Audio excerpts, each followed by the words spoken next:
তা আমি মুসলমান ভোটটা তো আমাদের পক্ষে নিব, তো মমতা ব্যানার্জি হিন্দু ভোটটা নেক না।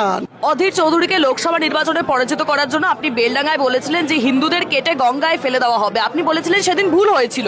তার পরবর্তী আমি যখন যোগী আদিত্যনাথ আমার বাড়ির কাছে এসে বলেছিল যে মুসলমানদের উল্টা করে টাঙিয়ে 7 পীড়া সিধা করে দেওয়া হবে, তার পরিপ্রেক্ষিতে আমি বলেছিলাম যে আপনি যে মাটিতে দাঁড়িয়ে মুসলিমদের উল্টা করে সিধা করতে চাইছেন, আমি হুমায়ুন কবির ইচ্ছা করলে 2 ঘন্টার মধ্যে আপনার ওই বিজেপিগুলাকে ভাগীরথী গঙ্গায় ঝাঁপ দেওয়াতে পারবো।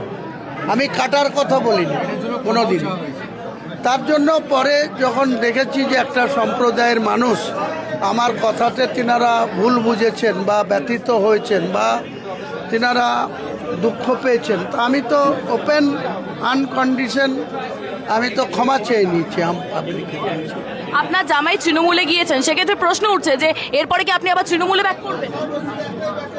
কে বলেছে আপনাকে আমার জামাই তৃণমূলে গেছে? বিরোধীরা প্রশ্ন করছে।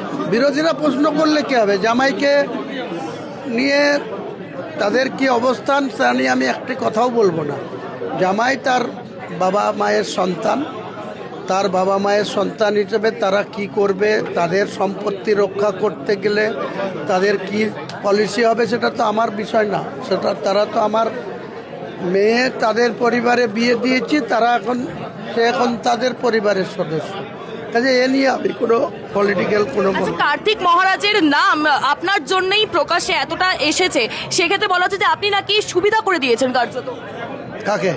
কার্তিক মহারাজকে। এমন কথা বলছে বিরোধী। কার্তিক মহারাজ বেলডাঙ্গাতে 50 বছর ধরে সেখানে একটা প্রতিষ্ঠান চালায়, ভারত সেবাশ্রম চালায়, এবং অনেক কিছু স্কুল, অনেক সেবামূলক কাজের সঙ্গে তিনি যুক্ত।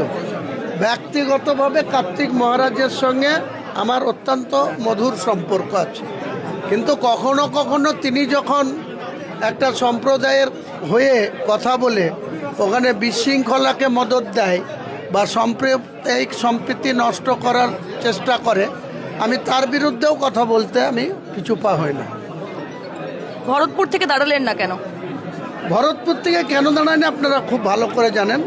5 বছর আগে যখন 2021 সালের 2রা মে আমি 43,000 ভোটে নির্বাচিত হয়েছিলাম, তারপরের থেকে এই মমতা ব্যানার্জি, অভিষেক ব্যানার্জি তারা আমার কথার কোনো গুরুত্ব দেয়নি, কোনো অ্যাডিশনাল কোনো ফান্ড দেয়নি।